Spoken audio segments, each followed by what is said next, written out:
Yeah, so I've done a lot of all the research and found out the equipment to buy, audio and all this kind of stuff to make this thing work because I'm wanting to do the video version of it for YouTube.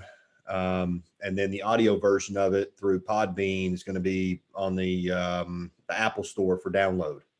Okay. And basically what the concept is, as far as this podcast is concerned, what the concept is really just casual conversation and getting, creating an opportunity for our market, so dentists, to get to know the professionals in the industry a little bit better on a personal and a professional level. So it's really just casual conversation, because one of the things I find is a lot of the really good content that I think is really valuable tends to come up when I'm just in casual conversation with somebody and somebody presents a question, and then we spend 30 minutes talking about it, and go into a lot of the depth and detail. And I'm like, man, I wish we had that recorded so that we could, share that with people, because I get asked that question all the time.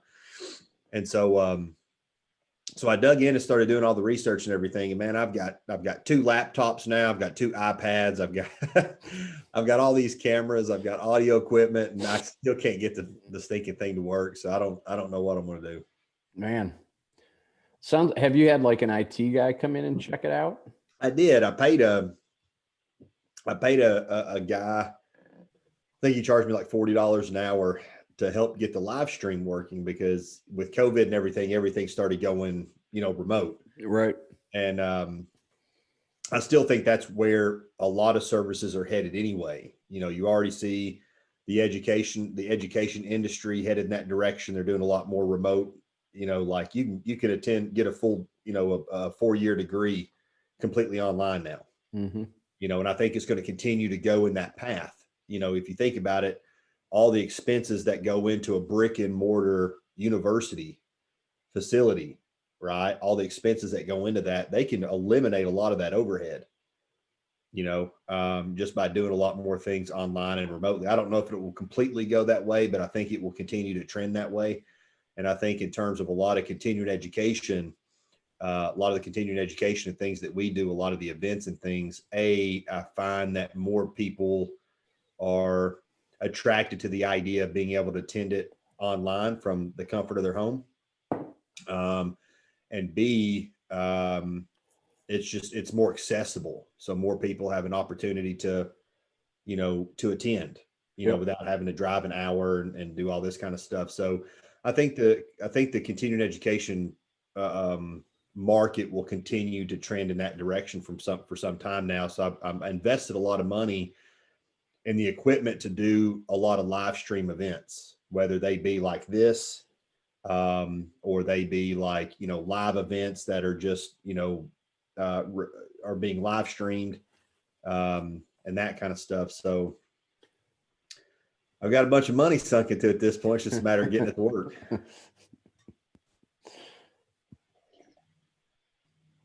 So I don't know what the answer is, but I paid the guy like $40 an hour to come out to my house and go through the logistics of the live stream. He was there for like 4 or 5 hours, and it was on a Saturday morning. And by the time it was all said and done, I figured out the problem and fixed it. So he really didn't do anything. He's a smart guy. He does it for a living, but I was like, he's more the guy that you pay him to come and then he does it all. Yeah. Yeah. And I'm like, well, I don't want to do that, because, I can pay a couple of guys $15 an hour to run a camera. Right. And as long as I've got the equipment, which I do now, all that stuff's fine. And then I can send it over to my marketing guy and he can chop it up and do all the graphics and all that kind of stuff, so trial and error, man. We're in the early phases. Yep. Hopefully we get it ironed out. So how you been? Did you have a good Christmas? Yeah, it was uneventful. I came down with COVID a little over a week ago. So we were quarantined. So it's just my wife and I. She had it as well. So we didn't do anything. It was just the 2 of us sitting at the house, ate too much, watched a lot of football. Yeah. That was about it. So I got another few days of quarantine, feeling fine.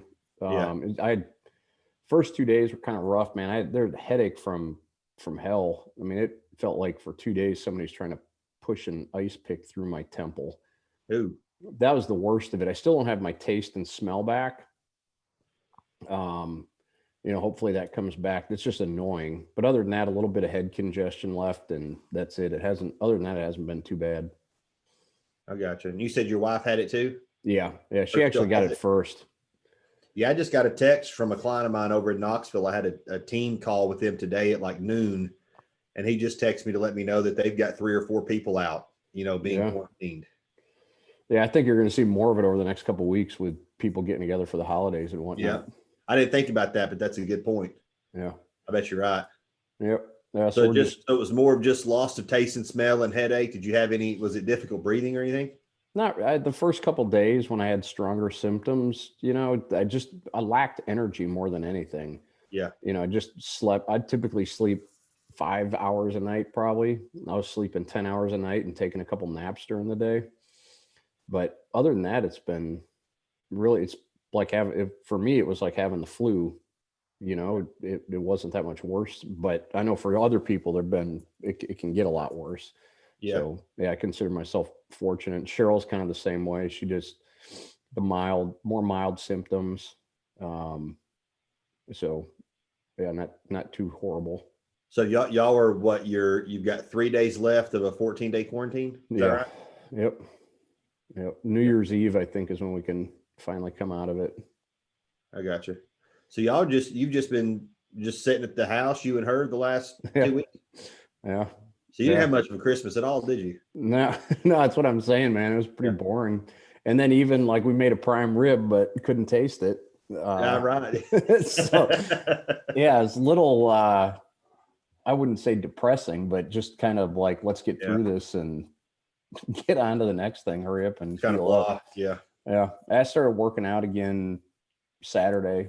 And I'm feeling it. I don't know if it's because of taking 2 weeks off or my body's still recovering from being sick, but definitely feeling like I lost some ground.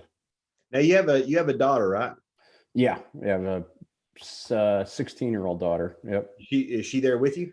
No, she was supposed to be, but because of COVID, she, Gotcha. we had to quarantine, so she wasn't able to come down. Right. I got you. What'd you get? You said you just got back into working out. How's that? You said I guess you took a week, some time off and you got back into it. Now you're sore. Yeah. Sore and about 2 weeks. And on top of it, like besides being sore, is just the, lack of energy, just dying in the gym, but that'll come back. That's just part of it. But was it fatigue or was it, because I'm curious with COVID, because COVID's supposed to attack your upper respiratory system. So was it fatigue, like body just you didn't have the energy to do the reps, or was it like inability to breathe? Yeah, well, I think it's a combination of both, right? Because if you can't get oxygen, your muscles aren't going to react the same. So yeah, doing cycles of things that I used to be able to do for 20 minutes, if I can squeeze out 10 to 12 right now, I'm pretty happy. Yeah. But again, that part of that is probably the recovery. And then the other part is just, when you take time off, your cardiovascular system's going to slow down a little bit. I got you. And you're real big into CrossFit, right? Yeah. Yeah. Have you done any competitions or anything like that? I have, not in the last couple of years because I keep hurting myself. Yeah. But yeah, I think I've done a total of probably 7 competitions. Try and compete at the masters level. I can't hang with those 20 somethings anymore. But yeah, I've had some fun doing it. I enjoy competing. I think it is a metaphor of life, really. And anytime you're competing at anything, it's either gonna make you better, or it should make you better. It's gonna show your weaknesses and expose them and allow you to try to attack them and fix them. If you don't ever test yourself, you never know how much progress you've made. So yeah. I love that you said that. I think that I'm in complete agreement with you. I think that lifting weights is like the perfect metaphor for life. It's you're facing adversity, and the more adversity you face consistently over time, the more muscle, the more strength you're going to develop. I use that analogy a lot. Yeah. Well, I think too, it breaks you down, right? And you think about in business, whether you own a business or whether you're a salesperson or you're a dentist, you're going to face challenges on a daily, weekly, monthly basis. And how you react to those challenges is going to determine how successful you are, if you're getting better or not. And if you, in my opinion, if you give up in the gym, you're going to give up in other parts of your life as well. If you can learn and figure out how to overcome that adversity, then in life you can apply that as well. I always tell my daughter, the first boyfriend she brings home, I'm going to take him out to the garage and make him work out with me. Not because I want to see if the kid can hang with me, but I want to see if he's going to quit. And if Yeah, the you kid go. quits, if he's going to quit on me in a gym, he's going to Yeah, quit on my daughter at some point. yeah. That's interesting, man. That's So really yeah, just a little litmus test. yeah. I didn't tell you what I got. You knew that I did PRP on my shoulders, Yep. and I don't know if it worked or not. I got four shots in each shoulder, in my supraspinatus, in my rotator cuff, in my biceps tendon, and in my AC joint.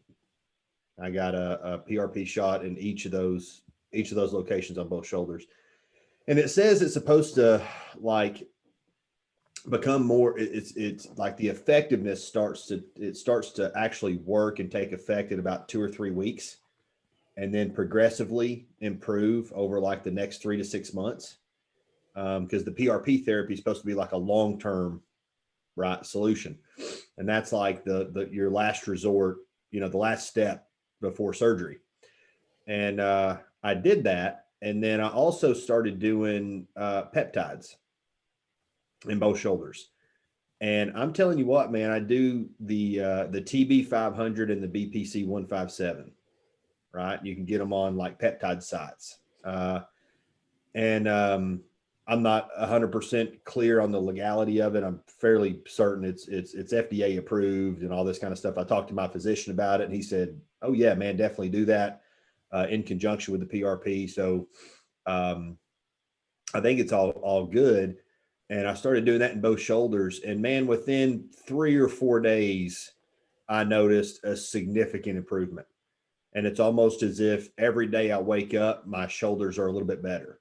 My left one's pretty good. My right one's the one that I really struggled with. Like it hurts to put a shirt on and take a shirt off. And then yesterday morning was the first morning, and I can't remember how long that I put a shirt on and I felt no pain. Hmm. And that was just after like 3 days. Yeah. So I don't know if it's the PRP doing what it's supposed to be doing, if it's the peptides that are doing what they're supposed to be doing. But I noticed a significant improvement progressively. Each day it got a little bit better when I started doing the peptides. And I was like, well, there's something to that. Yeah. That's awesome. So I'll keep doing that until they're back to normal, because it's, man, that's slowed me down so much. I went probably a month. Yeah, when I had surgery, non-related surgery, I didn't. I was in the gym for like 6 weeks, 6 to 7 weeks, and then there were 1 or 2 periods before that where I did like 3 or 4 weeks without even training my shoulders, just trying to give them a chance to heal. And then Yeah. 6 weeks I didn't train at all, and I went back into the gym, and the shoulders were still a problem. So I was like, there's something not right there, because 6 weeks you would think no activity would at least improve a little bit. Yeah. You would think. I don't know, Did you because have a MRI you had done a or similar anything? issue. You was it your labrum? Yeah, I tore my labrum, tore my rotator cuff, and partially tore my bicep and my left shoulder doing a Turkish get up. Yeah, That was about a year ago. Doc told me the only way to fix it was surgery, but it was like a 9 to 12 month recovery period. yeah, And I couldn't even put my mind around 9 to 12 months of being inactive. So I started doing some research and bought this band system called crossover symmetry. uh, Just works like all the little tendons and muscles in and around your shoulders. and just started slowly working my way back in, and have recovered from a strength standpoint, but my shoulder's still not right. I mean, I can hear it. It sounds like Rice Krispies when I'm doing a press or Yeah. something along those lines. I have the mobility is definitely limited because of it. But for me to take a year off of not working out, I couldn't do it. So I don't Yeah. think I'm damaging it more. I hope I'm not damaging it more. And I guess I've just kind of come to the conclusion that I'm eventually going to have it replaced anyway. Yeah, that's So, exactly what I was about to ask you. Yeah. yeah, I mean, there's arthritis in there. It's, Yeah. completely blown the thing up. So been able to kind of put some duct tape on it and Yeah. get it to where I can function again. And honestly, if I had the mobility, I wouldn't even know, but the mobility is the thing I've lost the most of. And if I do single arm presses, my right shoulder is definitely stronger than my left shoulder, but nothing I can't work around. Yeah. You think it's worth it? Well, Like doing yeah, damage to your that's a body in the great short term? that's a great question. When I was 22, I would have told you yes. Yeah. As I get older, I'm not sure if it is or not, and I think there's pros and cons, right? There's do you if I had to take a full year off and not work out, what's that going to do to my overall health? Mhm. And when you have a surgery like that, it's not like you can jump on an exercise bike. I mean, you're taking 6 months off minimum of even doing anything. The only reason I know that is my wife had her labrum reattached about a little over a year ago, and she was completely immobile her upper body was immobile for quite some time. So, for a guy like myself who's on the road and, you do a lot of entertaining, you're at dinners a lot, part of being able to balance the inefficiencies of nutrition is through working out. And there's the mental side of it. For me, working out it keeps me level. These last 2 weeks of not working out, my wife would probably tell you I wasn't the easiest guy to live with because I just don't have that release. Mhm. You don't get those endorphins going. Um, for me, I feel more lethargic when I'm not working out. I don't have the same mental clarity. Some of my friends tell me you're addicted to it or you do it too much. And I don't know, maybe I do, but for me, I think there's way more benefits than there are, downsides. Yeah.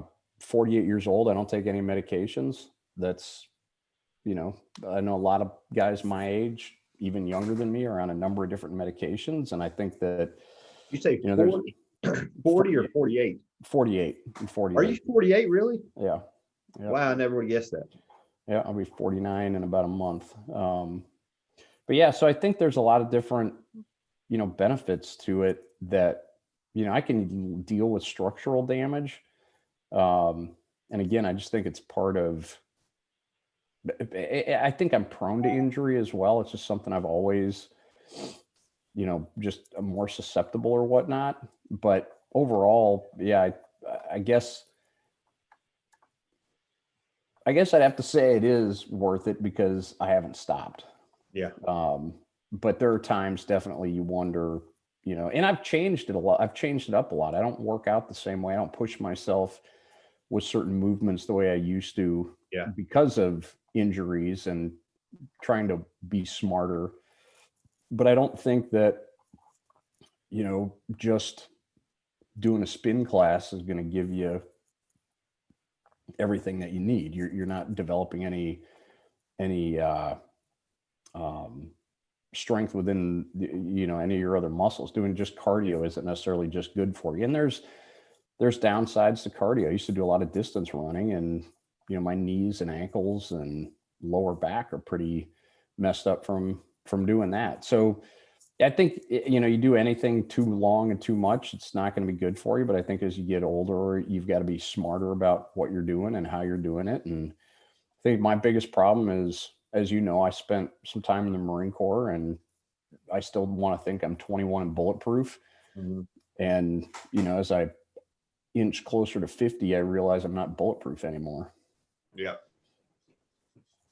Yeah, I'm in the same boat, man. I think that I would rather live life the way I want to live it now. Quality of life, doing what I want to do. I enjoy being in the gym. I enjoy training hard.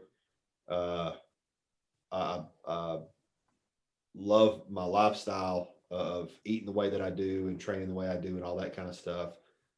I would rather have that life and it be shorter than have a longer life that I didn't enjoy. Yeah. Yeah. I mean, you look at a So lot of our people we know in this business that because of health issues, systemic health issues, right?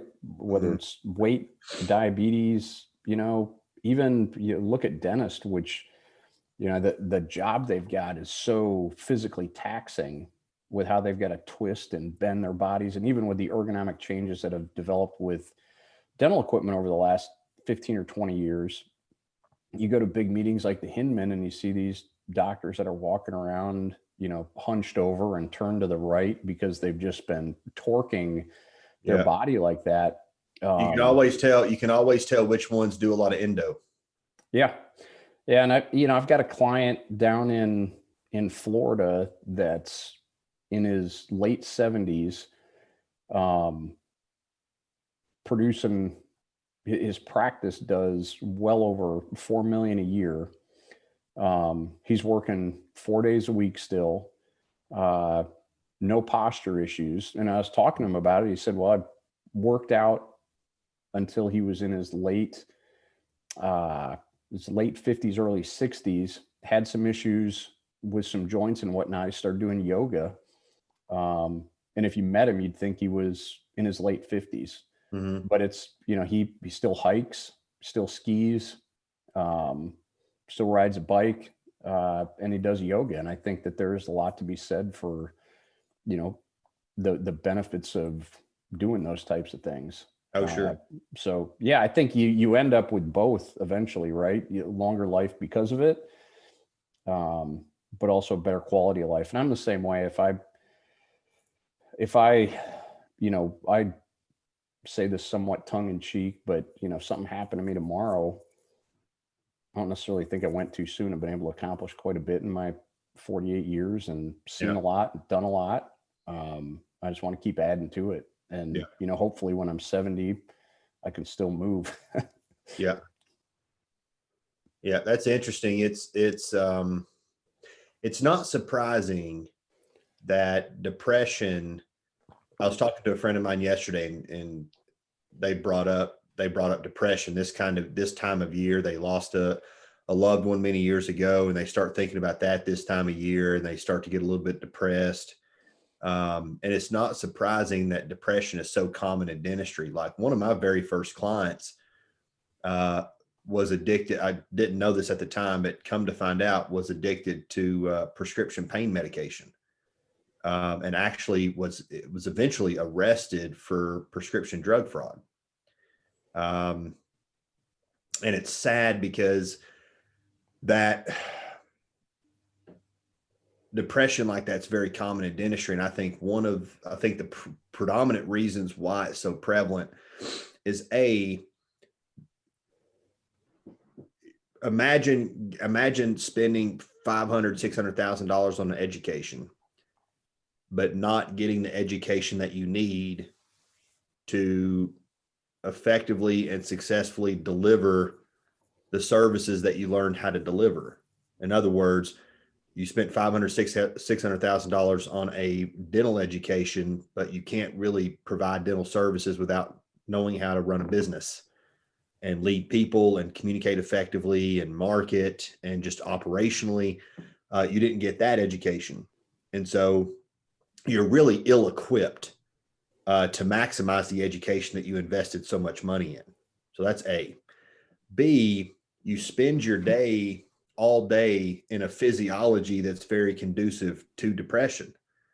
You're hunched over, your shoulders are rolled forward, your head's down. I mean, that physical state is, how do I phrase this? When you put your body in certain physiological postures, that posture sends messages to your brain, right? So if I put my physiology in this position, that's probably, signaling my brain to release serotonin or make me feel good or empowered or confident. Whereas if I put my body in this physiology, it's communicating something very different. And so if I spend all day, every day in this physiology, then my physiology's communicating to my brain that says, hey, depressed, depressed, depressed. And I'm focusing on the fact that I've this much in debt and I don't have the skills and the tools and the resources to maximize what I've invested all this money in, and I'm not getting the results that I want. I think that's one of the reasons why depression's so common. And when I have clients that when I'm talking to them and they bring that up and we have a heart-to-heart conversation about that, my number one piece of advice to them is just to start walking or just to start working out or just start jogging, just start doing something physical that you're not used to doing now. Start using your body in different ways that you're not using it in now. And 9 times out of 10, the feedback that I get from those guys is that it's extraordinarily helpful. Mm-hmm. It's like I totally underestimated how effective that would be, but I've started walking every day. I've started going to the gym. I hired a trainer, and man, I feel so much better. I have so much more energy. Then they start eating different. So our diet is not just the food that we eat, but it's also the material that we consume, who we listen to, what information goes in here, what we watch on TV, what music we listen to. It's important. I think it's significant, not just how you use your physical body throughout the day or throughout the week, but also the information that you absorb. And those two things in conjunction with one another, I think have a significant impact on the quality of life that you experience. Yeah, absolutely. You are what you think, right? Mm-hmm. So we just had a successful transaction here recently. Yep. And one of the things I want to do is kind of chat with, I like to, anytime we cross or anytime I accomplish something or we set a goal and we achieve that goal or we cross an item off the list after every training university we do, I always like to go back and talk about what worked really well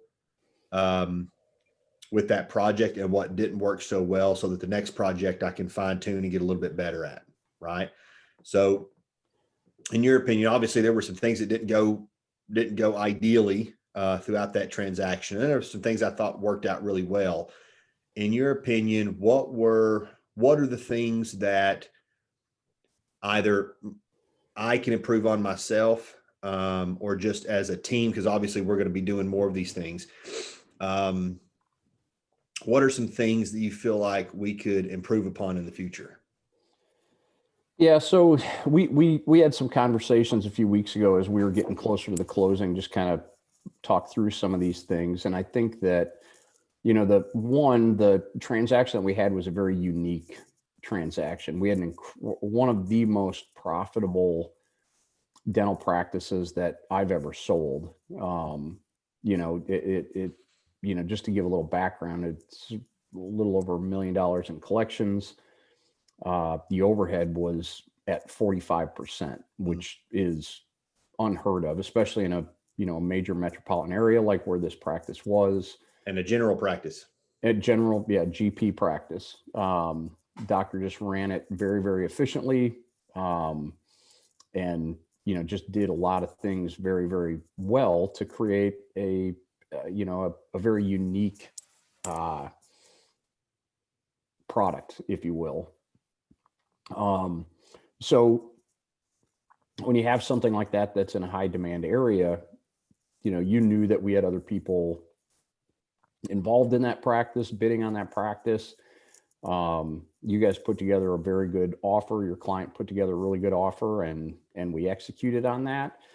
Looking back on it, one of the things as a broker, that's representing the seller that can be frustrating is when in a letter of intent, there's dates that don't get met. So Mhm. we knew initially the date that you guys had put for a close date was a very, very aggressive. I think it was less than 30 days from the time it was actually signed, Mhm. which we knew that that was aggressive. And you and I had even talked about that. And, we kind of, between the two of us said, yeah, let's shoot for this date here, which was mid-November. But then we ended up missing that for a number of reasons. So, I think the first thing is just kind of initially sitting down and saying, okay, let's look at this thing realistically from a close standpoint, and let's look at dates that we believe are more realistic. And part of that is sitting down with the entire team. If I had to do it all over again, I think with that transaction in particular, uh, maybe we would have gotten both attorneys on the phone and said, hey, look, this is a little bit more unique of a deal. Here's kind of the time frame that we would like to see. Can this get met? And then see if we can get both attorneys, because the attorneys drive a lot of that. Mhm. And say, hey, do both attorneys think that we can meet this date? And when that date is out there, it's a goal, right? I mean, very few transactions I've ever done close on the date you initially set. But it gives angst to the seller as well, especially in a year like this year where there's tax implications that we're not going to know what happened had that thing pushed into 2021 because of the election year. So it just creates angst on their end, and can create just some anxiety where there doesn't need to be any. So yeah, I think, if we would have gone back and redo it, I think you and I would have had a conversation, and then we would have gotten the attorneys on the phone and said, hey, does everybody buy in that we can get this closed on such and such a date? And then the other was just kind of the other thing that, you and I had a conversation about was, I think your client at the time had been negotiating on a second practice as well, trying to bundle the two of them together, which kind of left us in the dark as to why some things with banks weren't getting done, so on and so forth. Um, and just having that transparency there as to what both sides are trying to accomplish. So, as we're moving forward with our transaction, if there's other elements that need to be factored in, then we can take those into account to make sure that the goals of both sides are being accomplished. But other than those two things, I feel like, we communicated pretty well through the whole process. Other than missing a couple of dates, I feel like the attorneys that were on it, we had attorneys that were both reasonable. And I don't think that can be understated, is to, people that might be out there listening to this, is that, if your brother-in-law is an attorney, but your brother-in-law isn't doing 10 plus dental transitions per year, it's worth spending the money to have an attorney that knows what they're doing within a dental transition doing the deal for you. Um, I've not had a lot of deals that didn't close once we were under a letter of intent. But I can tell you that the ones we didn't have a dental attorney on one side or the other. And it was typically the attorneys not understanding how to get through a dental transition. Um, uh, so, I can't overstate that, the fact that we had a good attorney on both sides of that deal that both understood dental, how much that helped get that deal done the way that it did get done. Um, so yeah, other than those other couple of things, and I guess I'd throw that back to you, from your perspective, what could we have done better or different through that process? Uh, I don't know. I don't know that there's anything that could have been done better. I thought you handled it. I thought you handled everything very professionally. Um, you were very task driven, and goal oriented. Like, here are the steps that got to get done. This is that need to get done. This is where we are now. This is what needs to be done next. We need this done by this date. I mean, I thought you handled that process extremely well. Because I've got so many moving parts right?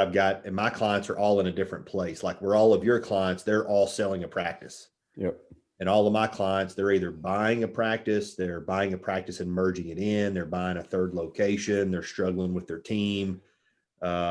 It's something, every one of them something different. So it's trying to keep all of that. It's very, very helpful for me to have somebody that I know, that I trust, that I can count on, that is quarterbacking this part of it, that can keep me informed on where we at with the process.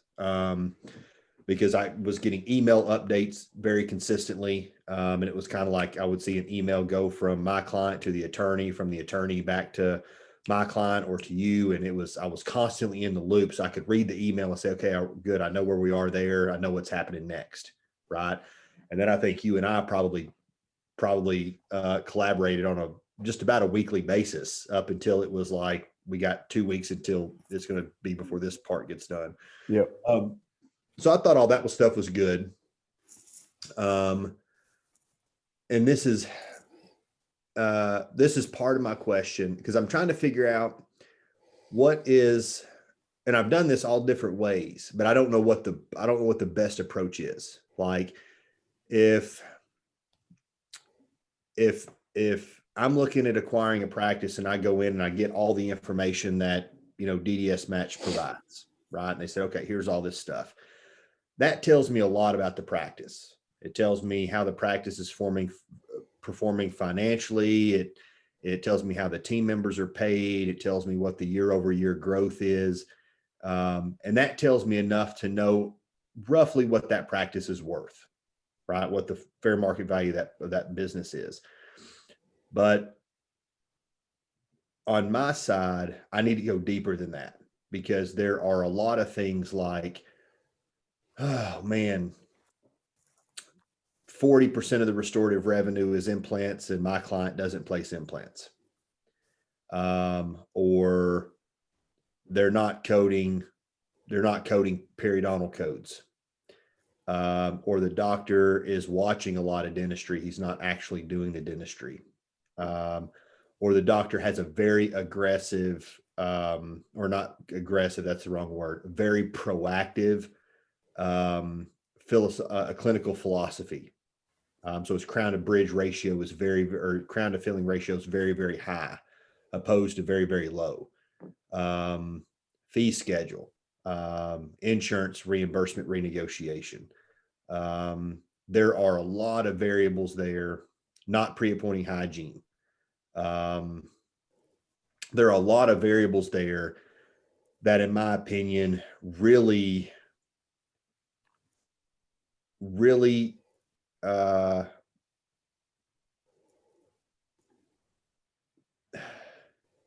really representative of two things: risk and return.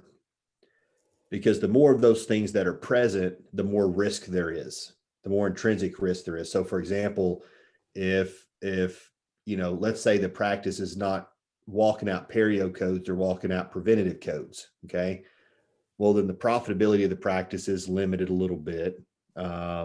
It's not the EBITDA is going to be a little bit lower, right? So you could argue that you're getting a lower purchase price, because of that.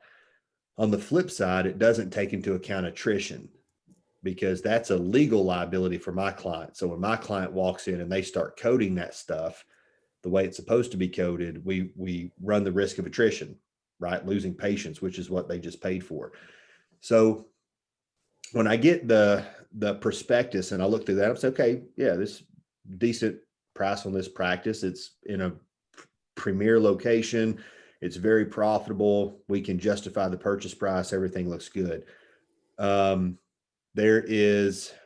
You guys want a letter of intent, right? So we've got to get it off the market. So are you interested in buying the thing or not? Absolutely. Agreed on the purchase price and all that kind of stuff. So the hard part is knowing, before you gather that additional information, having all the information that you need to know what the end product looks like. So for example, we put a letter of intent in place on this practice. We gathered some additional information. And then we said, hey, there's some challenges here that we need to try to mitigate these risks a little bit. And then we came back and presented the holdback option, right? Had we known what we needed to know sooner, and here's the dilemma, should we put that option in the letter of intent and then run the risk of losing out on the opportunity? What do you feel is the best approach there? Yeah, so I'll go all the way back to the beginning. You pointed out things that you would consider risk, and some of those I would definitely agree with you. If somebody's got a more proactive style of treatment planning versus a buyer that's more conservative, one, it might not be the right practice for them, right? Because a big thing that we've found is that, even on our name, the DDS match, it's about finding the right buyer for the right seller. And not every buyer is going to be the right buyer for every seller, and vice versa, right? It just there's certain clients we come in contact with where we're not a good match from the broker standpoint. Maybe our philosophy is a little bit different than the philosophy they want it, how they think the practice should be marketed and sold. And if it's not the right one, and I'm sure you've run into this, where there's some clients where you look at them and just say, look, I don't think they're going to buy into my type of personality or my training style. And they go to a different consultant. And I think that that's one of the things right there is if there's dynamic personality differences between a buyer and a seller, then in my opinion, the buyer should walk away. And I'll challenge buyers with that. If they come and they're pointing out things that I think long-term are going to give them angst or create some of that risk, then I'll tell them, maybe this just isn't the right practice for you. If those things are that important to you, then maybe you should just go a different direction. So I think that's the first thing, is just being able to sit down and identify and say, are these things that you would characterize as risk something that can be mitigated? Because as the buyer or the seller representative, and we'll go back to the practice that we just sold, there were some philosophies in how my client ran that practice that were a little bit different than the philosophies that you and your client had for their practice. But what you can't forget about is that even with his philosophies not lining up, is he still ran a practice that was putting 55% to the bottom line, right? So it's still a very, very profitable practice that was being run, a very successful practice that was being run. So one of the things that we look at, one of the things that a CPA will look at when they're analyzing a business for a buyer is say, okay, if the person comes in and doesn't change anything, what is the net effect of that going to be from a bottom line standpoint? Because ultimately what you're buying is cash flow. You're buying a revenue stream. And then there's all the ancillary things that need to be able to fit into that. So, and again, this situation was a unique one where we had a great practice in a great area that was very, very profitable. So yes, there was some pressure to be able to get a letter of intent put together. But I think one of the things that gets lost sometimes with buyers is kind of what you said is, oh, we've got to hurry up and get a letter of intent in place. Well, the purpose of the letter of intent is that you're saying, look, we're going to move forward in good faith to execute on this transaction. Because for the risk for a seller is that once that letter of intent is signed, although the letter of intent is legally non-binding, there's two things in most letter of intents that are going to be binding. One is confidentiality, which protects everybody, right? The buyer, the seller, you got to have it. The other is that the seller is taking that practice off the market at that point.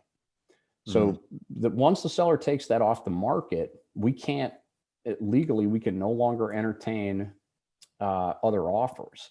Now, there's a due diligence period that's built into there as well, which you as the buyer is going to do a deeper dive into that practice. But what I would suggest is that, as a buyer is getting ready to get into the market and start looking at these dental practices, is to build themselves a team, somebody like yourself, a good dental CPA, a good dental attorney that will help them build a due diligence checklist that they can knock out on the front end of a deal. So prior to putting that letter of intent together, they understand what that practice looks like from 360 degrees. So the whole goal there is that you don't get 30 days into the due diligence period and then uncover something that may be deemed as a risk. Mhm. And I think that, the majority of the things that you brought up are all things that can be vetted prior to putting a letter of intent together. The idea of the due diligence period is that that's your period to verify that everything that we said or that the seller said about that practice is true. The other risk there is once that letter of intent is signed, the buyer is going to then engage their attorney and say, hey, I need you to start putting a asset purchase agreement together, the actual legal documents to help them buy that practice. They're going to start engaging with the landlord. If there's a landlord or if there's real estate to be purchased, they're going to start engaging with, the bank to do the appraisal and all of the other things that go along with the real estate. All of that stuff costs money. So once you start that process, you're the buyer starting to stroke checks. And if there's things that could have been discussed on the front end prior to that LOI getting put together that would create that type of risk for the buyer that they're not willing to do it, then in my opinion, it's better not to put that letter of intent together. So, and again, 8 out of 10 dental practices that we sell, we're not in a scenario where you've got 7 people bidding and putting, offers together where a practice is going to move. In that scenario, we went from listing it to closing it in, 90 days. Mhm. That doesn't happen, every day. Typically, you're a 6 to 9 month process even in a major metropolitan area. Right. So you've got a little bit more flexibility in that regard to do some of those things. But in a scenario like that, the buyer that's better prepared is going to be able to execute and move through that a little bit more seamlessly.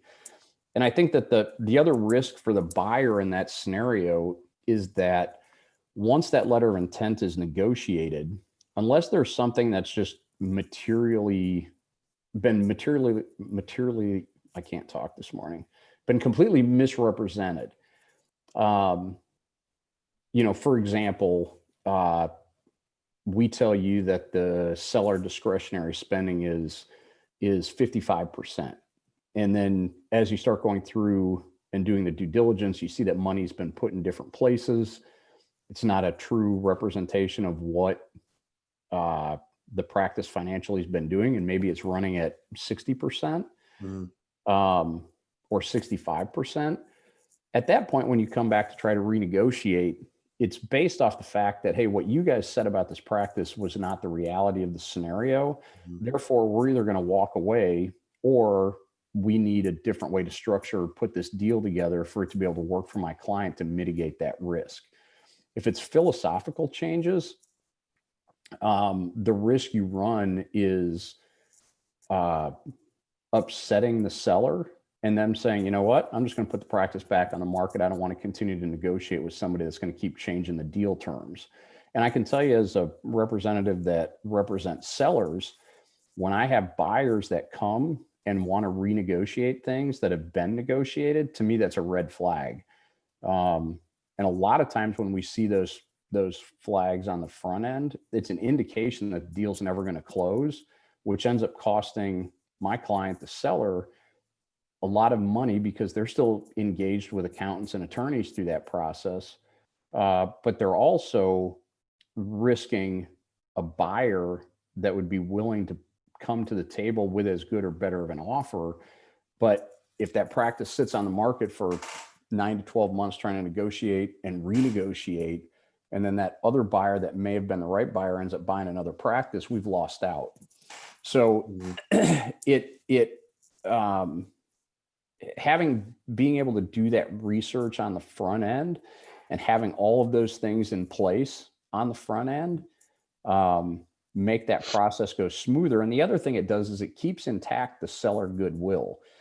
When you have every negotiation gets emotional because every seller thinks their practice is valued too low, and every buyer thinks that every practice is valued too high, right? And it's our job as the intermediaries to help, get to that point of saying, okay, here's a price that you, the seller, is willing to let the practice go for, and you, the buyer, is willing to acquire that practice. So again, through that process, there's always going to be emotional ups and downs with both buyers and sellers, because a buyer's sitting there saying, I'm about to stroke a check for 600,000 or 1.2 million or, $4 million, depending on what that transaction is. Typically it's a kid that's 28 to 32 years old and has $300,000 to $400,000 in student debt. So they're fixing to go into debt, another, by the time the transaction is done, maybe $1.4 million in debt at that point. And that's emotional. It's scary. You and I didn't do that when we were 28 years old. And the seller is sitting there looking and saying, man, I spent 35 years building this. And that's one of the things that I think a lot of buyers don't understand, is that you're talking to when you're negotiating with a dentist, they've typically spent more time in that dental practice over the last 30 plus years than they did at home with their wife and kids. They've spent more time with that staff. They're buying a business that is the most relationship centric business that I can think of. You're in a patient's mouth every 6 months. MDs, they might see their patients once a year, right? Maybe, right? Guys like us go to the doctor when a bone's sticking out, so, but I go to the dentist every 6 months. So there's that intimate reality where you can have a dentist that saw a grandparent and a parent and a grandkid, those relationships mean a lot. And just to simplify it, I guess, I can't tell you how many 60 plus year old dentists I've sat down with, and they have cried in front of me at the thought of selling their dental practice. Just them getting their mind ready to say, I'm ready to walk away from this. And it's not because they don't have the money. It's not because, they want to keep working. It's because they can't say goodbye to what they've spent a lifetime building. So when somebody comes in and says, and they built a practice, again, we'll go back to our recent transaction, somebody that spent 35 years building a very, very profitable practice. And then, one of the buyers came in and said, had some reasons for why their offer came in. And it wasn't a huge difference. It was, within 3% of what the asking price of the practice was. But the rationale that they gave around it, the seller was like, I wouldn't sell to that person because they don't get it. They don't understand what I've done. It had nothing to do with the price point. It had to do with how they looked at it. And I think that that's one of the things that can't be forgotten when you're negotiating, even if it's, and let's take a different scenario. You've got a dental practice that's collecting 600,000, and it's selling at it's selling for below what we would expect the market to be, because it's not going to be in as high a demand as a $1 million practice, right? We know it's not the gem that most buyers would want, but when a young buyer comes in and is critical of something, even if it's not, a diamond, it can be very offensive to that seller because of the emotional, the amount of emotion that dentist has put into that practice. So I think it's as a buyer, you've got to be critical of what you're buying. right? You're making a huge investment. You have to be critical. You have to do your homework. You have to understand it. But some of those things that you pointed out as well, I would say you have to look at as opportunity.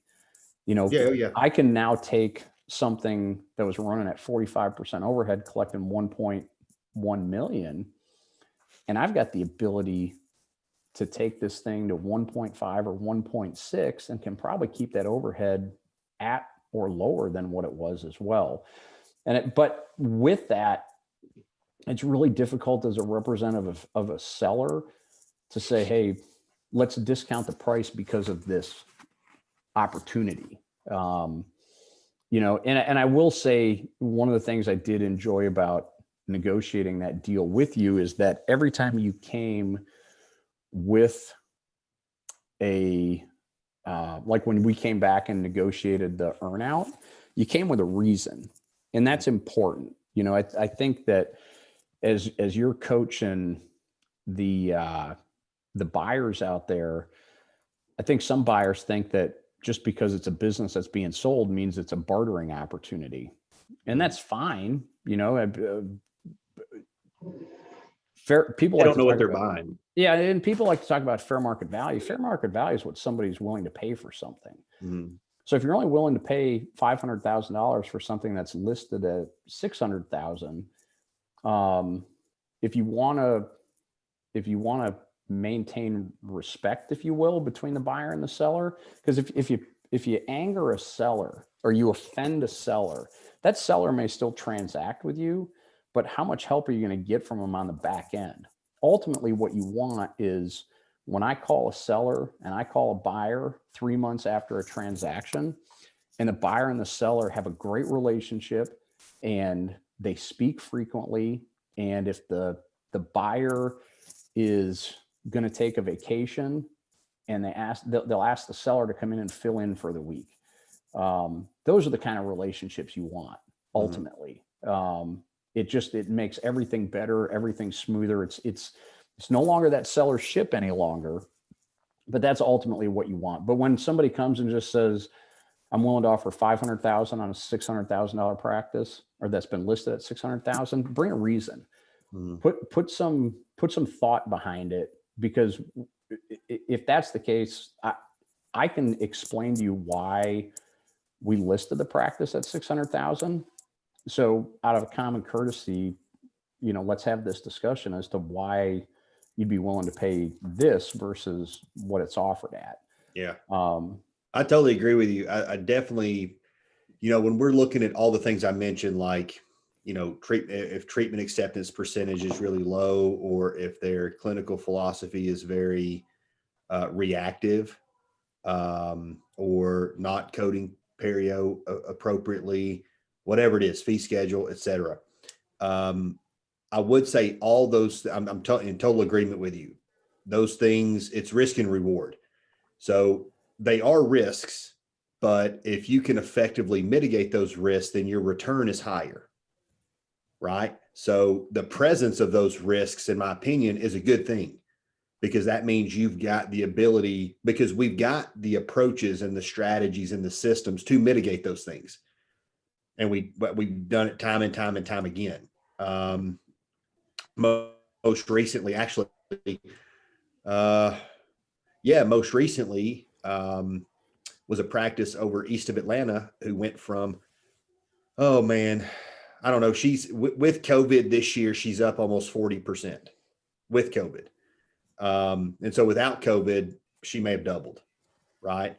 But it was the exact same thing. Those were, inherent risks in that business when she acquired it. And then we executed the strategies to mitigate those risks and maximize the return. And so the way I typically look at it is I would say, all right, let's take like a 50-50 approach, right? Because you got two parties trying to make this transaction work. So, and let's say you've got these 5 risks present. Okay.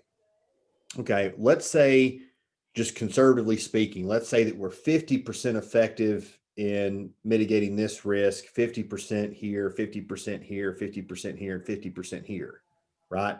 What's left? What's the downside? You see what I'm saying? So if the practice is listed here now, And if we're 100% effective in mitigating those risks, and the practice goes from a million to, 1.4, if we're 50%, it stays at a million, or goes from a million to 1.1. And if we're not effective at all, then over time it will go from like a million to 800,000. So I don't want to overcomplicate it, because it's really not complicated. It's really pretty straightforward, but it's what are the risks? How difficult is it to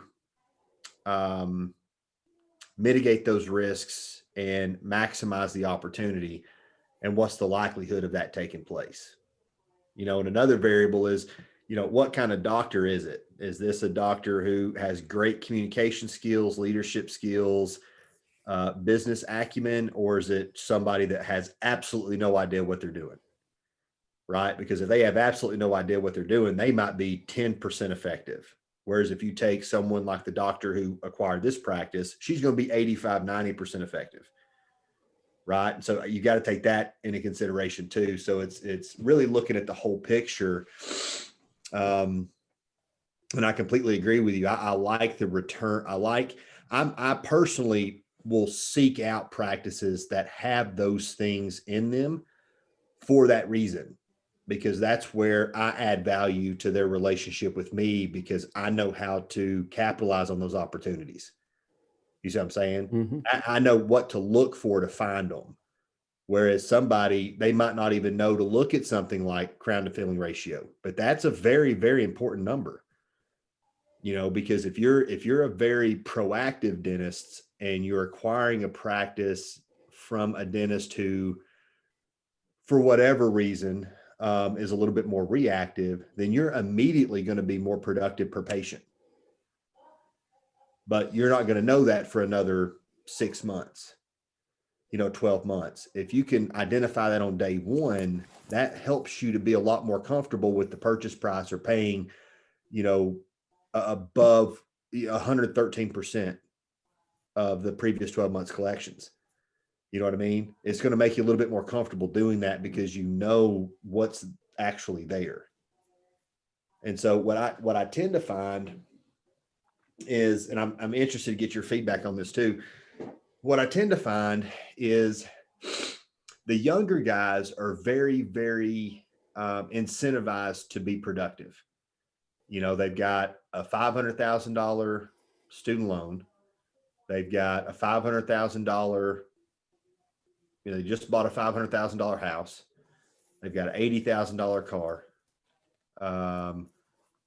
$250,000 second mortgage, and just had 2 kids all in the same month, right? All the day they graduated dental school. Mm-hmm. So they've got this huge, obligation. And so they're very incentivized to produce, where when they turn 60, their mortgage is paid off, the cars are paid off, student loans paid off, practice debts paid off. They don't have any new equipment. Kids are out of college and all that kind of stuff. Now their focus tends to be more on quality of life and spending time with grandkids and golfing and hunting and fishing. And so they tend to become less productive. So it's like that growth curve.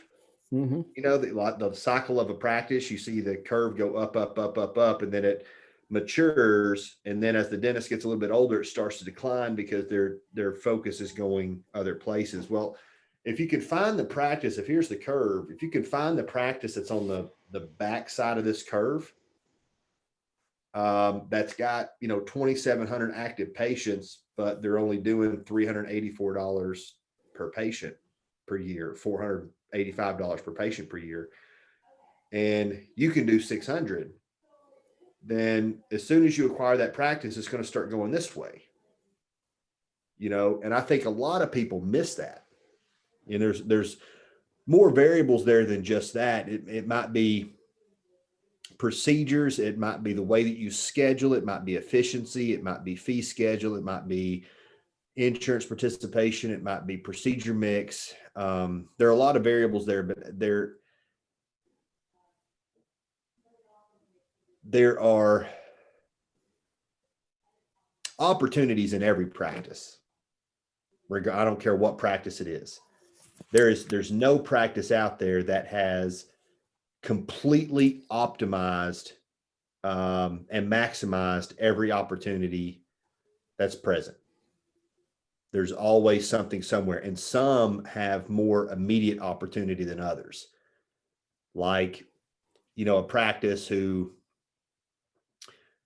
is mismanaging their hygiene schedule, and hygiene is completely booked for 6 consecutive months. You can't get a patient in hygiene for 6 months. That practice, if you can just open up the opportunity, that practice could easily double or triple in 3 to 6 months. And it's all because they're just mismanaging the hygiene schedule. They should probably have 4 hygienists and they're trying to squeeze it into 1.5 or 2.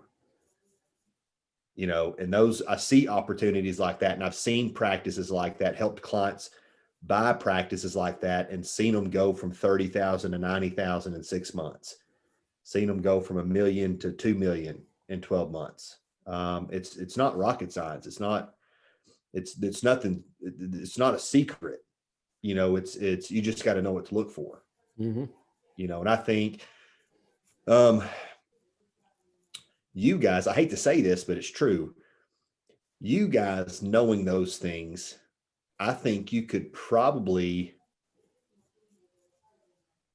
maybe not. I'm curious, because the challenge is on the buyer side, do you buy? It's kind of a negotiating point between, do you buy where the practice is now or where it could be? Are you buying the potential, or are you buying what it is right now? In dentistry, so they refer to that as blue sky. Yeah. And it's in dentistry, you can't, I guess you could, we don't sell blue sky. Yeah.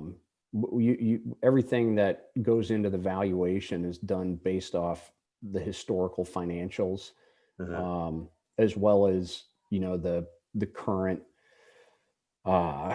state of the practice, how it's managed. Part of the reason for that is that we talked about it earlier, that dentistry is very personal, and there's no telling what's going to happen in the future when somebody else comes in. What we can tell you is that if you don't change anything, this is what the practice is going to continue to do, and historically we can prove that. The other problem is that the banks that finance these things won't finance blue sky. They won't finance opportunity. They're going to, again, same way the CPAs are going to value it, is going to be based off what's the historical record of the practice over the last 3 years, typically. So that's something that when we talk to buyers, we can show why the value is where it is today, but we also can sit down with them and show them where the opportunity in the practice is. And I think that has to be taken into consideration.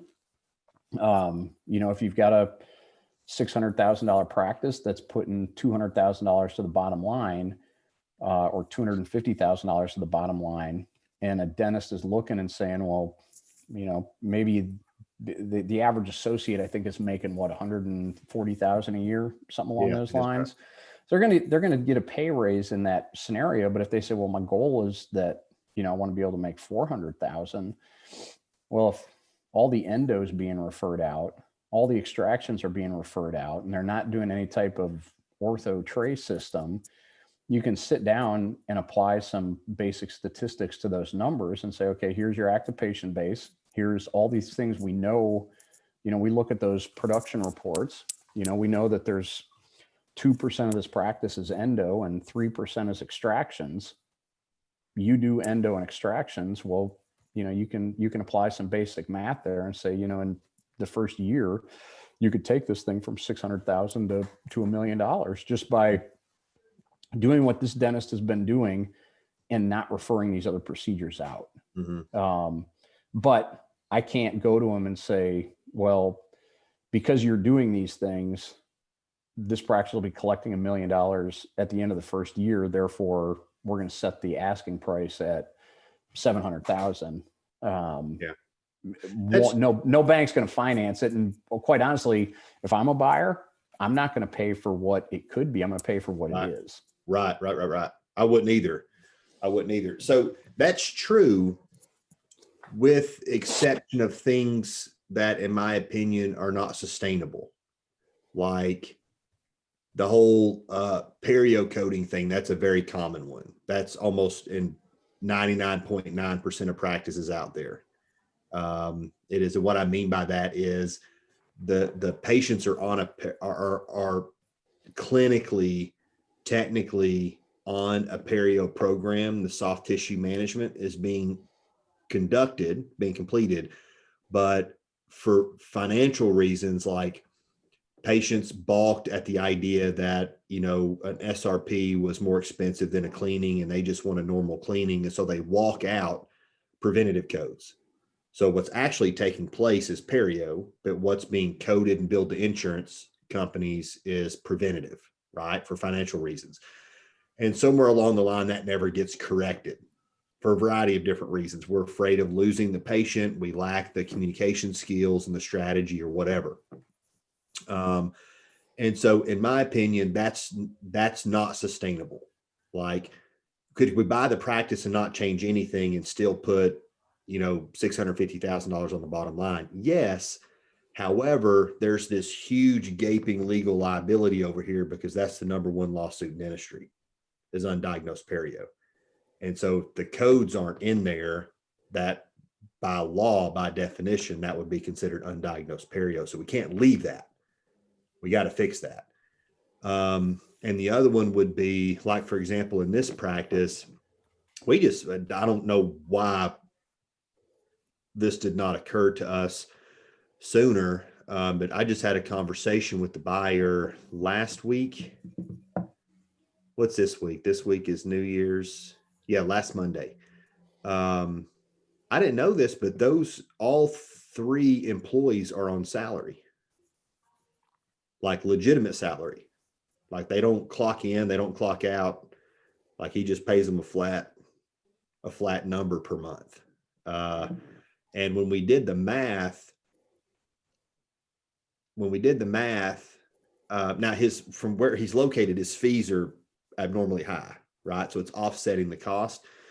But when we did the math, like his assistant, his hygienist, man, they're like not even in, like, if you go in and do like a salary analysis to find out what hygienists make in that zip code, there's a bell curve, right? They're not even under the curve. They're like in the 110th percentile. You follow what I'm saying? Mm-hmm. So, we'll have to play with that. I don't know if that's sustainable. But at the same time, you don't want to be the guy that comes in and says, because actually we can't keep them on salary, because by law and by definition, that's not the appropriate compensation model based on what their relationship to the practice is. And so we can't keep them on salary. We're going to have to put them on hourly. But when you put them on hourly and look at what the hourly rate is, obviously you don't want to lower it. You follow what I'm saying? You can't go in and say, well, we're going to have to pay this much, right? Nobody would do that. But they're basically topped out.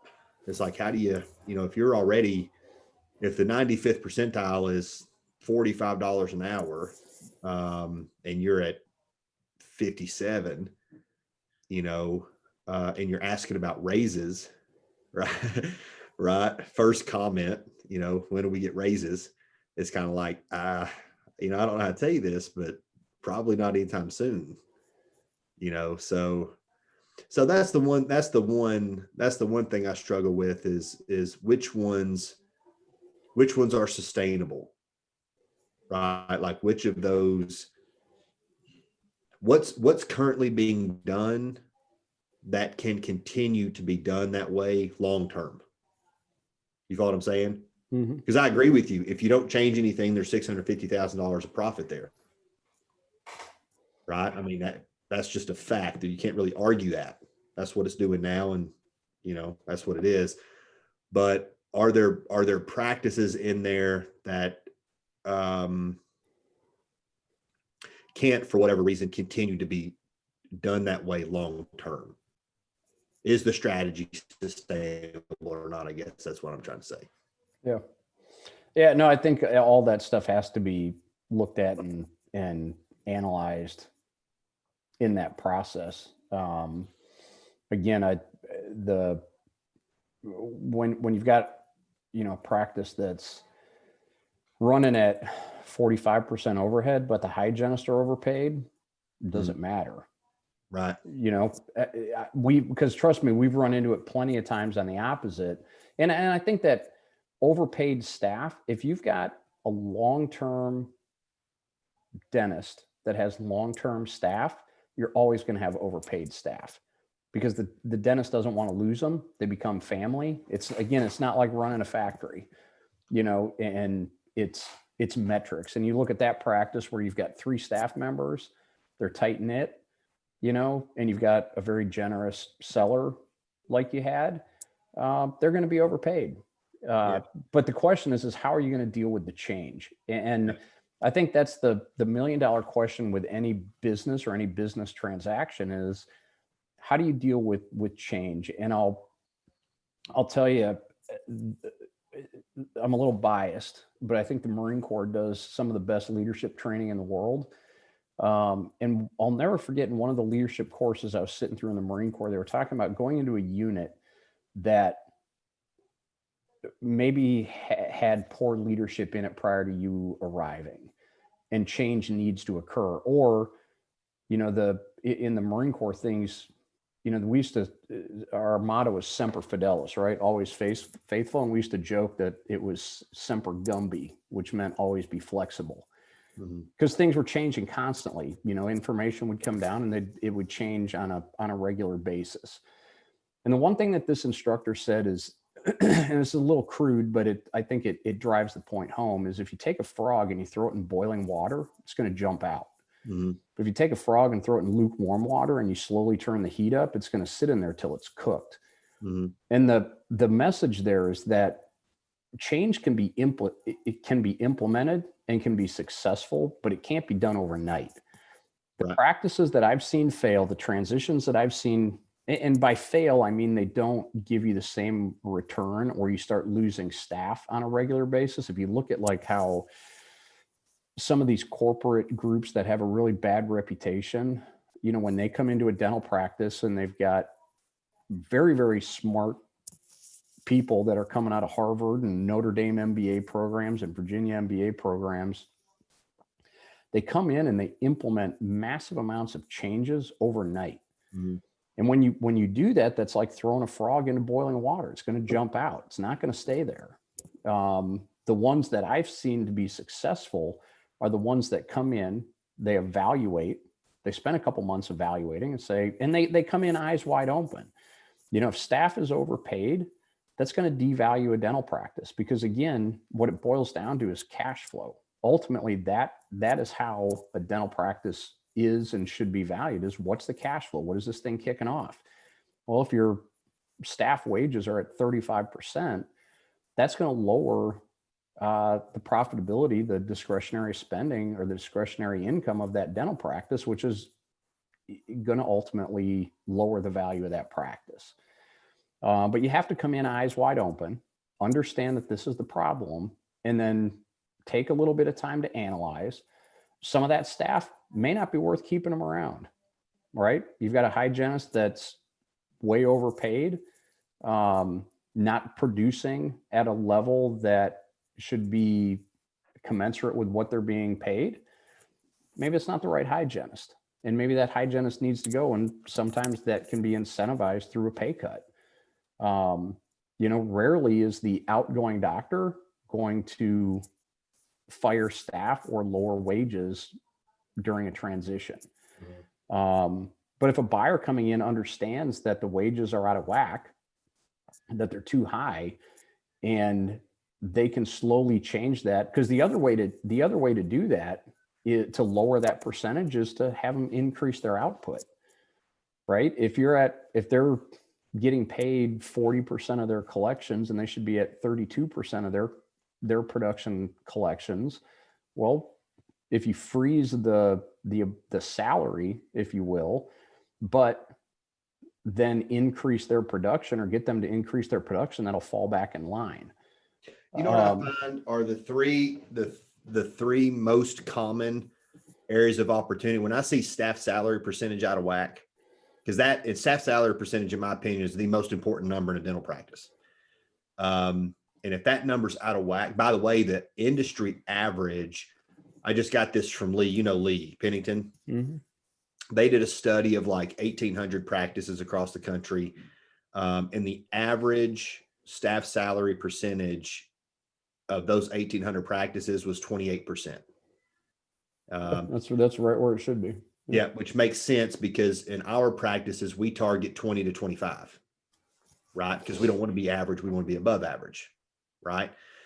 And so the three most common areas of opportunity that I see that will positively affect staff salary percentage is a fee schedule and insurance reimbursements. Their fees are in the 40th percentile, right? And it's a fee for service practice in the middle of Buckhead.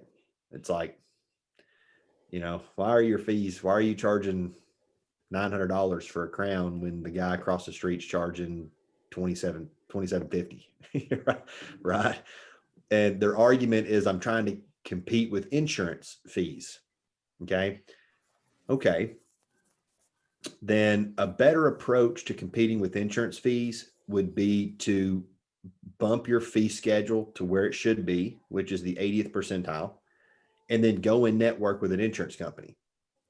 Because at least then you're getting patients in exchange for your lower fee. Whereas if you're fee for service and a patient calls and says, do you take Blue Cross Blue Shield? Well, no, we don't.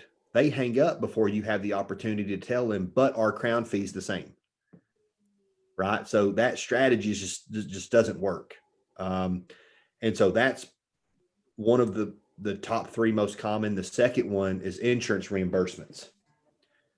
For whatever reason, people just don't renegotiate their insurance reimbursements. And there are very effective services out there like Patrick O'Rourke and Clint Johnson who are very effective in doing that for you. So it's a no-brainer. Like, I recommend my guys get that done every 2 to 3 years. As often as we can renegotiate an insurance plan, we want to renegotiate that insurance plan and get the best reimbursement. The second one, and so I would consider that the first one, fee schedule and insurance reimbursement. The second one is the way that they schedule. You might have a doctor who's only not comfortable working with 2 assistants. He's only working out of 1 column. And so that's definitely going to affect his productivity. Right. So scheduling effectively and efficiently is a very, very big one. And then the last one is procedure mix. They're trying to build $1 million practice doing only crown and bridge. And they just don't have enough hygiene, and enough crown and bridge coming out of their patient base to do that. And so the only way to get there would be to add implants or add endo or add ortho or add sleep, but they don't want to do that. Right. So those are the 3 most common ones that I see, and have very, very immediate, almost immediate impact. Mm-hmm. But one thing I would say, just to play devil's advocate a little bit, because I understand the argument that says, well, the average tenure of an employee on my team is 20 years. And so because they've been here for 20 years, that's why my staff salary percentage is higher. And I'm like, okay, I understand that long-term employees promote long-term retention of patients. Long-term employees enhance our ability to enroll treatment. Long-term employees are more valuable than an employee that's been with me for 15 years is far more valuable than an employee that's been with me for 15 months. Right. And if that's true, then the value that they bring to the table should be reflected in the revenue that's generated by that business. And so if that is the case, then as their income, as staff salaries go up, because these people have been with me longer, revenue should be going up at the same time. And so you should still have a healthy, you might be 27%, 28%, but you shouldn't be 40. Yeah, no, I'm not disagreeing with that at all. What I'm saying is it's a problem. And we run into it very, very frequently, where a long-term staff equates to higher, above that 28%. Where it really starts becoming a problem is if you break through that 30, 31%. That's where it really starts grabbing the eye of a lot of CPAs. And then you've got to figure out, okay, how do we, and we've sold practices that were at 35%, and it definitely creates angst with buyers when you've got staff salaries that high. So it's one of the things when we're talking with potential sellers, if we can talk with them prior to them putting the practice on the market, a year or two out, is how do you get those numbers in line? But a lot of times by the time we get contacted, they're ready to put the practice on the market now. Like I said, it will affect the value of the practice. It's going to lower it. You're not going to pay a premium for a practice that the staff wages are out of whack, because it's going to lower the profitability in the practice. Yeah. See, these guys should really, if a doctor is interested in transitioning and selling his practice, he should really be contacting you 3 to 5 years out. Yeah, absolutely. But that's, because unfortunately, that's not the way it typically works. There are things that need to be done. Obviously, he's not necessarily going to engage you for a transition for another 3 to 5 years. But at least if he talks to you 3 to 5 years before he sells, you can tell him things like, you need to increase your fees. Right. You need to learn how to schedule efficiently. And these are the reasons why. Because if you don't, and you continue to do what you're doing now, your practice is going to sell in this area. But if you fix these things, then in 3 years from now, we've just eliminated all the risks for the buyer, or some of the risks for the buyer. We've enhanced your profitability and your revenue. Your practice is going to be worth 40% more in 3 years than it is now. We actually have get that direction from you early enough. Yeah, we actually have a product called the Practice Optimizer, where we go in and we look at a number of different things within the practice. It's designed to help the person that's 5 to 10 years away from transitioning. And it goes through everything from an initial meeting with a financial planner, if they don't have one, to show them what they're going to need in retirement financially to survive. And it factors a number of different things in: how much longer they plan on working, are going to work post-transition. What do we consider? What do we think we'll be able to sell the practice for? We actually do evaluation of the practice, so they have an understanding of this is what it's worth today. We talk to them about how they can increase that. We have them talk with an estate attorney, put a will in place, make sure that there's a plan if the seller passes away unexpectedly. Contact this broker. Here's the alarm code. A lot of spouses don't even know the alarm code to get into the practice. Here's the passwords to the practice management software, all those basic things. Because I don't want to go down this rabbit hole, but there's nothing worse than the phone call that we get 5-6 times a year that, hey, my husband passed away or my wife passed away. We need to hurry up and get this practice on the market. The reality is that every day a dentist is not in that practice, it loses about 1.5% of value per day.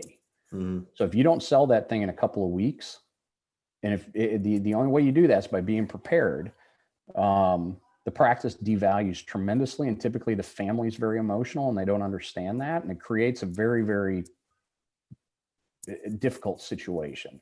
It's very difficult selling practices of deceased dentists. So anyway, we cover that base. We put some software on their computer that gives us a snapshot on a daily basis of what that practice is doing so we can help coach them through some of those things.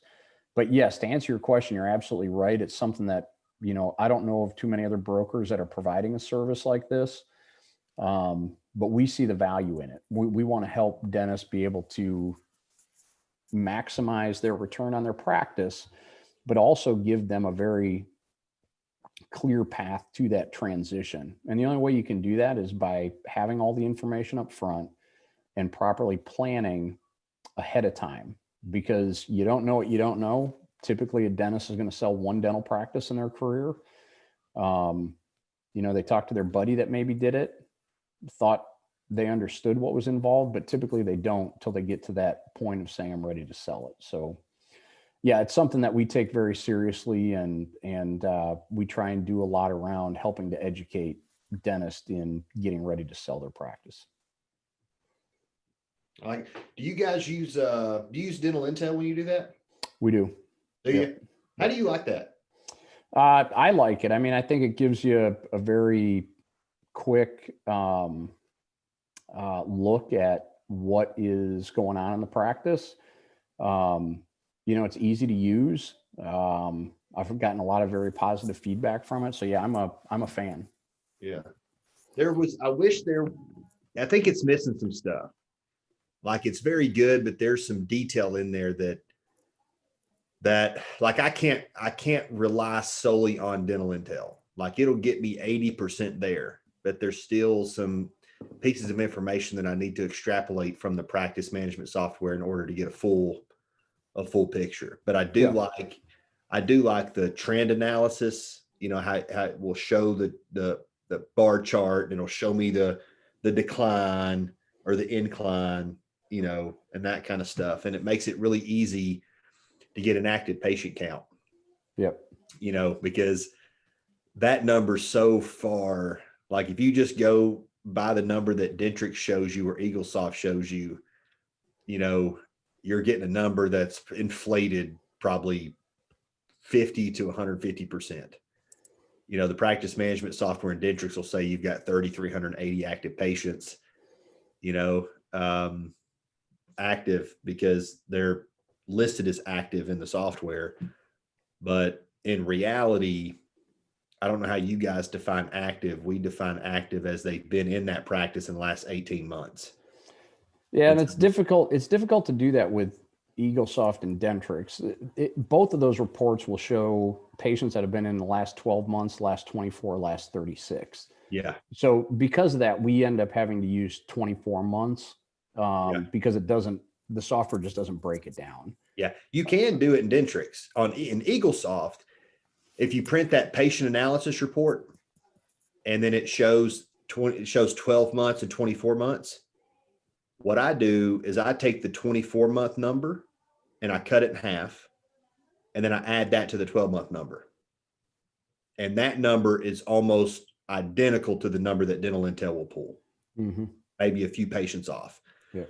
And then in Dentrix, you actually have to go into lists, and you've got to create a new list, and then you got to set new parameters. So you can do it in Dentrix too. It's just several extra steps, right? But that number drives a lot of the metrics, that I like to look at in order to determine what is the actual health of that business, right? Like patient retention and perio percentage and preventative percentage and a lot of those kinds of things. So it can be a hard number, because if you've got one of these practices that's like on an outdated software or something like that, and you've got to go count physical patient charts, but they haven't purged patient charts in 3 years, then it's very difficult. Challenging. Yeah, it can be challenging to get an accurate number. So it's kind of like, what do you really got there? Yep. So that can be a little challenging. What do you think? I'll let you go, man. We've been doing this for a while, but one last question for you. What do you see in 2021 in terms of just the buy and sell market? Is it going to continue to incline? Are we going to see a continued growth? Because I know right now we've got basically essentially unprecedented, acquisition activity, right? There's a lot of moving parts right now. And I think one of the things that people miss is if you have a bunch of ants in a jar just hanging out, and then you shake the jar up, what's going to happen? You're going to agitate them? Yeah, they're going to scatter. They're going to start running around and acting all crazy. Well, the same thing is true for patients in dentistry, right? If everything's calm, then there's not a lot of patient movement. But when you shake the jar, they scatter. And so what's happening now is you've got a lot of practices changing hands. Your patients are getting a lot of letters that say, hey, this doctor's transitioning, this doctor's taking over, this is happening, this is happening. You got a lot of, moving parts taking place right now. And so the new patient opportunity for practices right now is absolutely unprecedented. I've had practices whose new patients have doubled, since COVID. And so the problem is a lot of these guys haven't been responsible enough with the capacity in their hygiene department. They may be mismanaging their schedule a little bit, but they're not ensuring that they've got capacity to absorb, all these new patients. Mm-hmm. And so they're not able to really capitalize on the growth opportunity that's there right now. And that's growth. And you're not even having to do anything for it.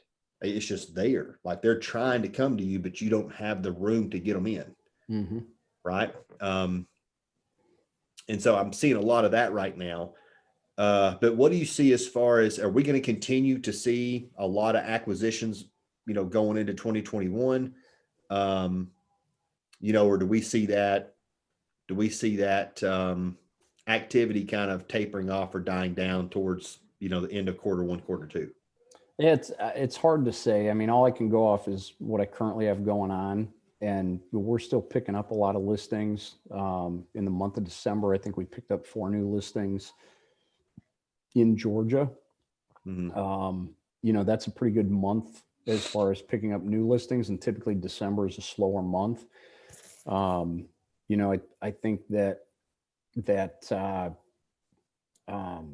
it's still a great investment opportunity when you look at private equity money, as well as, young dentists coming out of school. There's not a lot of businesses that you can buy at 28 years old where maybe you make an investment of $1 million, but over 10 years, that return will, you'll pay for that in 2 years. And, for 8 years, you'll have 50% of that coming back to you on an annual basis. Not a lot of businesses you can do that in. I think the business of dentistry is going to continue to be strong. The factors you've got involved there's still a lot of baby boomers that still own dental practices, and they're at a point where they can retire. The stock market's done well. Their investments have done well. The real estate market's still doing well when it comes to dental real estate. So we anticipate it being another strong year based off what we're currently seeing. But until we really get into 2021, we have a new administration coming in. What are the tax effects going to be from a capital gains standpoint? That could affect whether people decide to sell now or hold on for another year. And then COVID, we've got the vaccine that's being rolled out. Some of the sellers we've had are selling because they're higher risk. They don't want to be exposed. With the vaccine coming out, maybe now they calm down and say, I'm going to hold on for another year. There's always going to be that transition market out there, but I think that there's a lot of things that are driving more activity. And I would currently, gun to my head, I think 2021 is going to be another strong year in the M&A market for dental practices. I like it. You plan on getting the vaccine? Boy, there's a loaded question. I probably will. Being a Marine, I have my own experience of dealing with government sticking drugs in my body that I won't bore you with at this point. Yeah. But I was telling you earlier that I'm just coming off of recovering from COVID. There's a lot of people that'll be getting it before I even have access to it. But I think that for the sake of my clients, which is an older client base, and my parents and the other elderly people that are in my life, I will once I have access to it. Yeah. Yeah. I'm in the same boat, man. I've got some clients who are a little bit older, but my parents are definitely a little bit older. And I travel so much, you know, and I'm in and out of gas stations and all that kind of stuff, in and out of gyms every day, different gyms every day. You know, so I think for those reasons I would. And then the other reason that I would is simply to avoid the tax penalty that's going to come at some point for the folks that have not yet been vaccinated. Right now, they're going to have an extra tax, just like they did with, you know, dentists going paperless. You know, all that kind of stuff. It's like, we'll give you to this time to get it done, and then at this date, if you haven't gotten it done, you're going to start paying X percentage more in taxes. Right. So I'm going to try to avoid the tax penalty too. Yep. So I figured I'd just be compliant. Yep. So, well, man, I appreciate you bringing me on. Absolutely. We'll have to do it again, man. I'm looking at, I've still got, obviously on my end, the logistics of some of the equipment I need to get buttoned up, but yeah, I'm looking at doing, I'll be doing an episode every Tuesday. I think I'm going to do like every Tuesday from like, I don't know, 6 to 8 p.m. or something like that. And then that way it's consistent, and then I can get it uploaded to YouTube and chopped up and all that kind of stuff. So, but yeah, we'll definitely have to do it again, man. Cause I think a lot of the knowledge and things that you bring to the table are, especially with where the market is right now. I think people are very, very hungry for. I think more and more people are wanting that, especially talking to the Student Dental Business Organization out of the University of Kentucky and University of Louisville. They don't even know I'm doing this yet. But as soon as they start chiming into this thing, man, they're probably going to be your 50, 60, you know, 4 or 5 year, you know, students who were all pending, I think, graduation in May or August of 2021. But those guys are very hungry, man. And I mean, all those guys, they're not even looking for associateships. They're looking at coming out of dental school, buying their first practice. Mm-hmm. You know, so very progressive, very proactive. So, but yeah, man, I look forward to it. I look forward to getting some different people on here and just continue to diversify the content and hopefully add some value and get some information out there that people are looking for. Sounds good. Thank you, sir, for your time today. And Yep. I'll be talking to you soon. Sounds good. Thanks, John. All right. See ya. Bye.